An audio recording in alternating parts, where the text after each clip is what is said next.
घड़ी में 9 बजने वाले हैं। वक्त हो गया है आपके पसंदीदा मॉर्निंग प्राइम टाइम शो 9 बज गए का। आपके साथ हूं मैं नेहा वातम। इस बुलेटिन में महाराष्ट्र मचे सियासी घमासान पर तो चर्चा करेंगे, लेकिन सबसे पहले इस वक्त की बड़ी खबर आपको बता दें जो कि ग्वालियर से आ रही है। यहां पर दर्दनाक सड़क हादसा हुआ है। सड़क हादसे में 13 लोगों की जान चली गई है।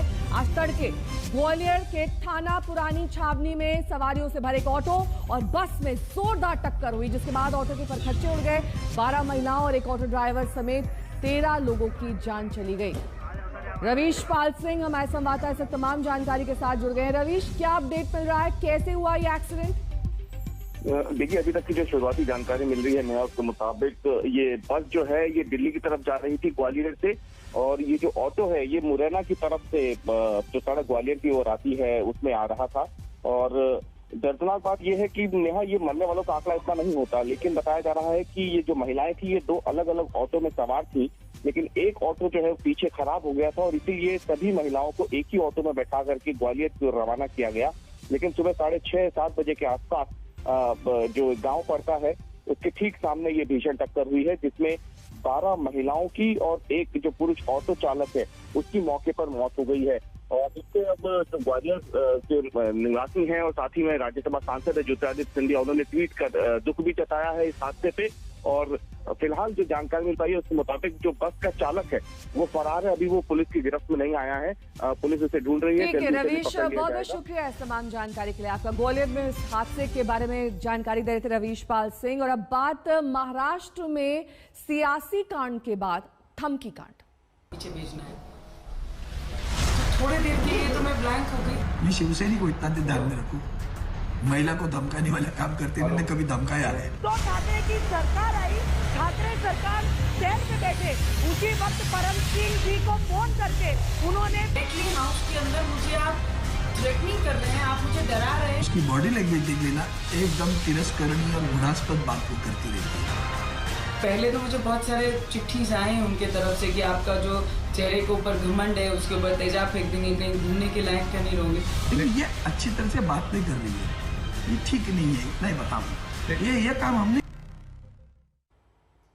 महाराष्ट्र के सियासी संग्राम की गूंज दिल्ली की पॉलिटिकल गलियारों तक भरपूर तरीके से सुनाई पड़ रही है। संसद में मामला उठा, लेकिन सियासत की सूरत में धमकी और चेतावनी जैसे शब्द दिखाई देने लगे। निर्दलीय सांसद नवनीत राणा ने शिवसेना सांसद से धमकी का आरोप लगाकर हड़कंप मचा दिया।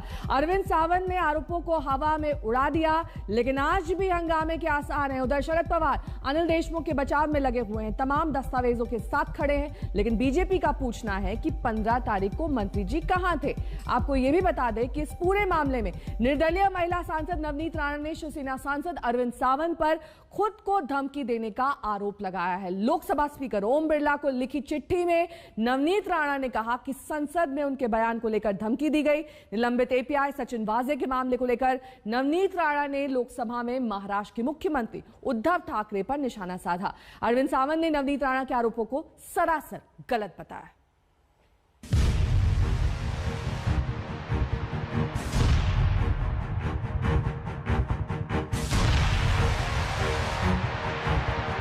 जिस दिन उद्धव ठाकरे की सरकार आई, ठाकरे सरकार चेयर पे बैठे, उसी वक्त परम सिंह जी को फोन करके उन्होंने पहला काम कराया कि सचिन वाजे को ज्वाइन करवाइए।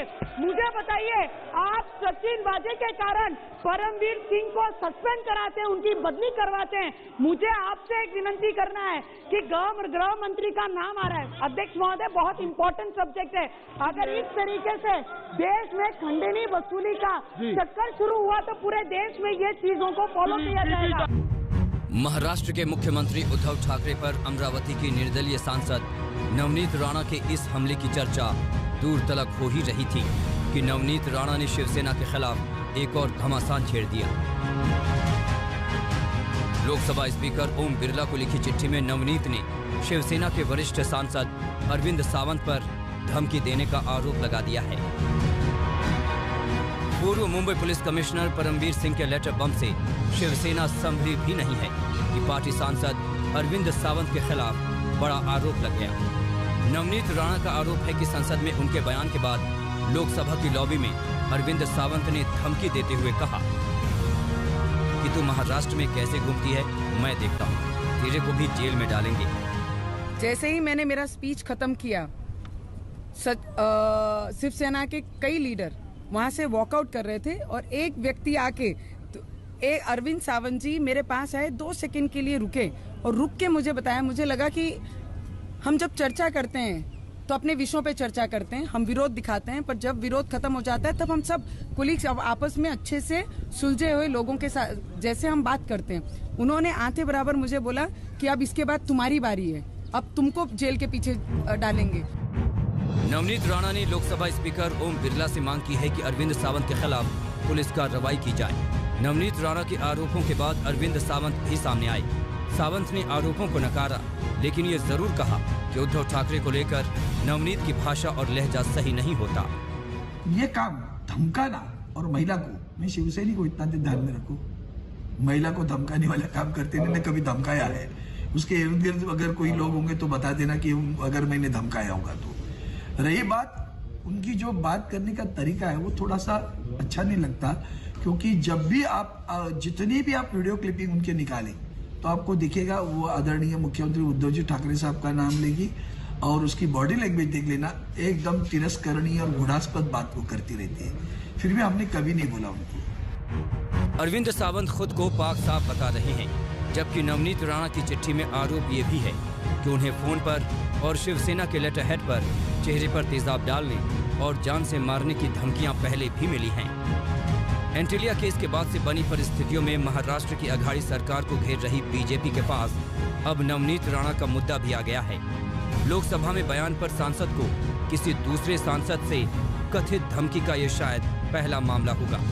नवनीत राणा ने खुद को मिली कथित धमकी को देश की महिलाओं का अपमान भी कहा है, लिहाजा मामला आगे और भी तूल पकड़ सकता है। दिल्ली से हिमांशु मिश्रा के साथ आज तक ब्यूरो।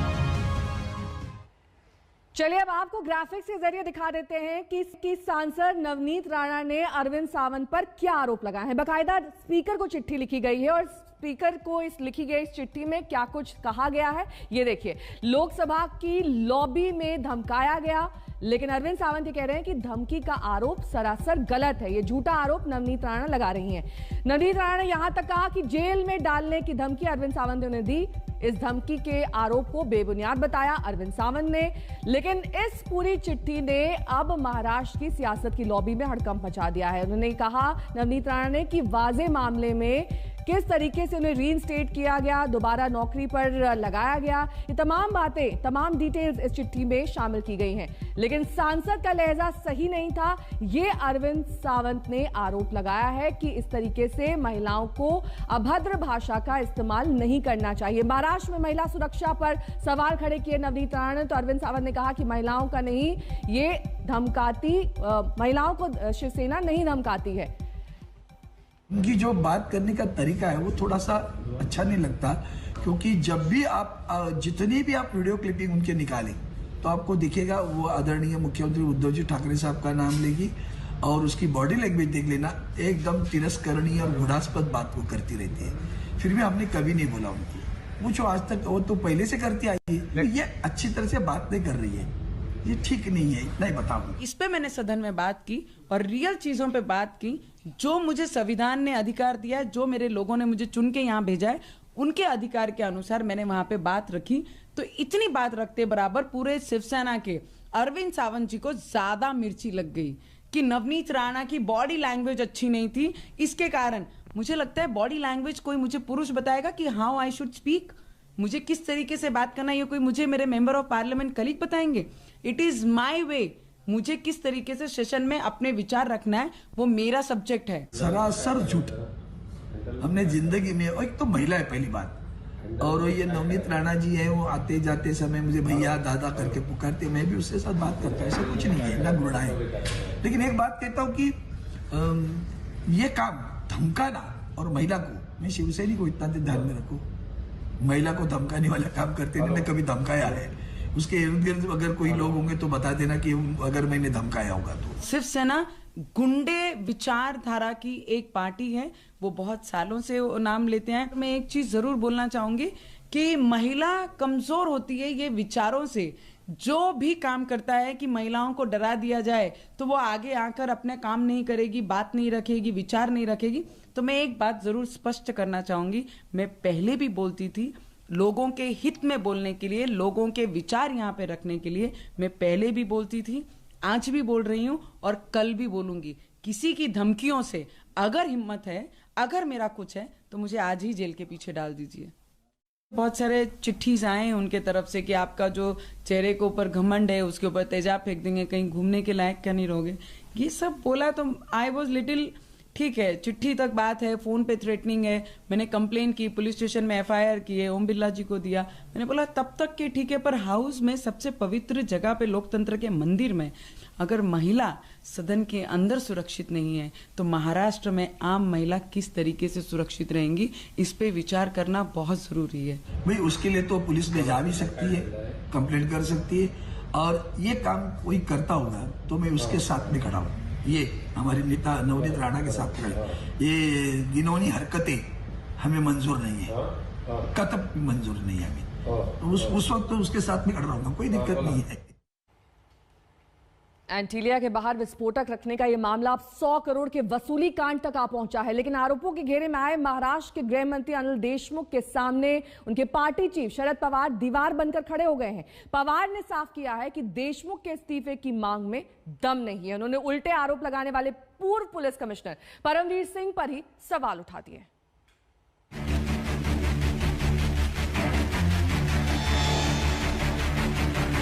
गृह मंत्री अनिल देशमुख 15 फरवरी को कहां थे? महाराष्ट्र की सियासत में यही सबसे बड़ा सवाल बन गया है।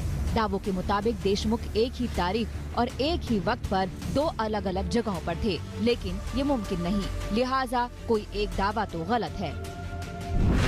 परमवीर सिंह ने दावा किया था कि मिड फरवरी में सचिन वाजे को अनिल देशमुख ने मुंबई के बंगले में बुलाया था और इसी मीटिंग में 100 करोड़ रुपए महीने वसूलने का टारगेट दिया गया था, और ये बात वाजे ने खुद परमवीर को बताई थी। लेकिन शरद पवार ने दावा किया कि अनिल देशमुख 5 फरवरी से 15 फरवरी तक कोरोना की वजह से नागपुर के अस्पताल में भर्ती थे।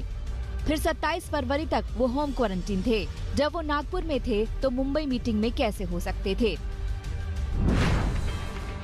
शरद पवार ने नागपुर के उस एलेक्सिस हॉस्पिटल का सर्टिफिकेट दिखाया, डिस्चार्ज समरी दिखाई, जिसमें अनिल देशमुख के कोरोना संक्रमित होने की बात है और 15 फरवरी को अस्पताल से छुट्टी मिलने की बात है।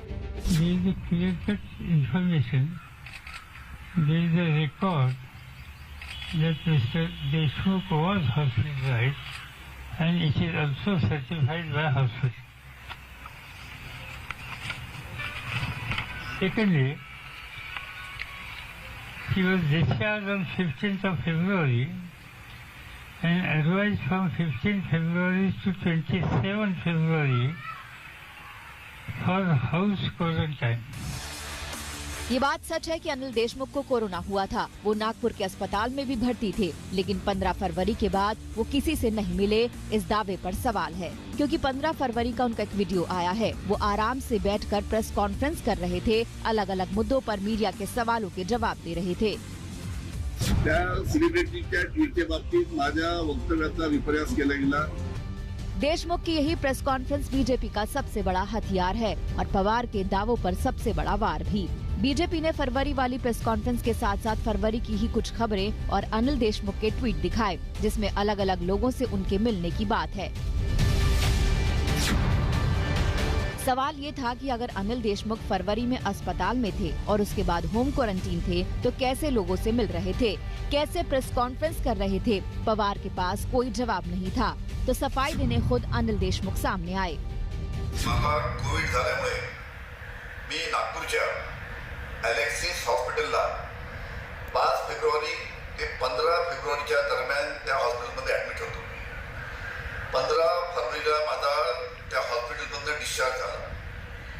डिस्चार्ज होत असताना मी हॉस्पिटलच्या बाहेर पडत असताना हॉस्पिटलच्या गेटवर अनेक पत्रकार त्या ठिकाणी उभे होते। त्यांना काही मला प्रश्न विचारायचे होते आणि काही पत्रकारांची उत्तर देऊन लगेच गाडीत बसून होम क्वारंटाईन झालो। ते 15 फेब्रुवारी ते 27 फेब्रुवारीपर्यंत मी होम क्वारंटाईन होतो आणि 28 फेब्रुवारीला मी घराच्या बाहेर पहिल्यांदा पूर्व सीएम देवेश फडणवीस देशमुख पर नया दावा लेकर आए। उनके मुताबिक पवार को इस मामले पर ठीक से जानकारी नहीं दी गई, क्योंकि परमवीर सिंह ने अपनी चिट्ठी में एसीपी संजय पाटिल से जिस चैट का जिक्र किया था, उस चैट में ही बताया गया था कि सचिन वाजे के साथ अनिल देशमुख की मीटिंग की तारीख फरवरी के आखिर में हुई थी। यानी इस बात का कोई मतलब नहीं है कि अनिल देशमुख 5 फरवरी से 15 फरवरी तक अस्पताल में थे या फिर 16 फरवरी से 27 फरवरी तक होम क्वारंटीन थे। इस बीच परमवीर सिंह अपने दावों की जांच की मांग लेकर सुप्रीम कोर्ट भी पहुंच गए हैं। उन्हें डर है कि वक्त बीतने के साथ सबूत नष्ट किए जा सकते हैं।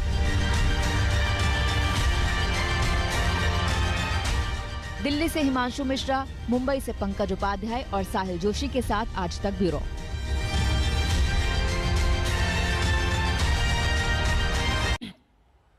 तो आपने देखा किस तरीके से एनसीपी चीफ शरद पवार पूरी तरीके से देशमुख के बचाव में उतर आए हैं। कल पवार एक बार फिर मीडिया से मुखातिब हुए और सिलसिलेवार तरीके से परमवीर सिंह के आरोपों को खारिज कर दिया।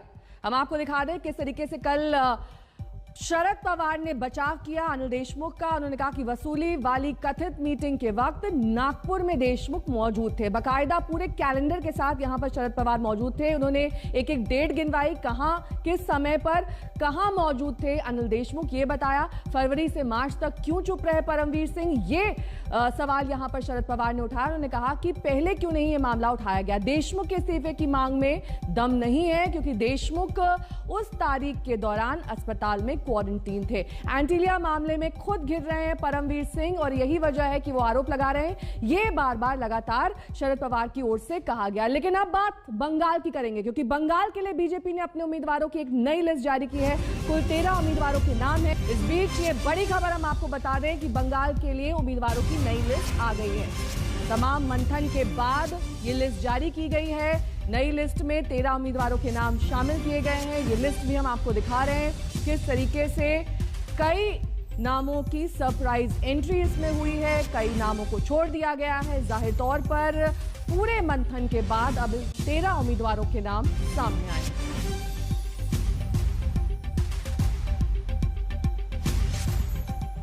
इसी के साथ यहां रुकेंगे छोटे से ब्रेक के लिए। फौरन होंगे हाजिर कुछ और खबरों के साथ। देखते रहिए आज तक।